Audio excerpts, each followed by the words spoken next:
Hi, I'm Brian. Welcome to Syntax Technologies. Let's continue with Ask Bryan Cheong. Now ask two questions. The first question is, sometimes his company will employ some individual to conduct some service, example cleaning service, but the payment is made by the staff instead of the company, and then staff will claim back this amount. So, is he need to do self-bill for this service to the staff or the worker, or just treat as a staff claim?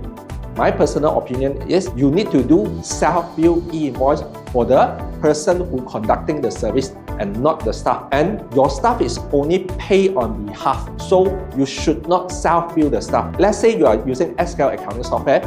What you can do is maintain your staff as a current account, cash account, and do the payment for these expenses.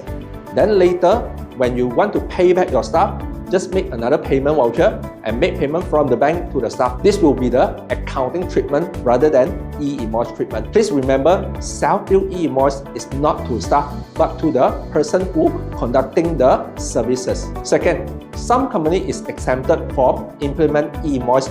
Maybe this company have not reached the e-invoice threshold of 1 million ringgit.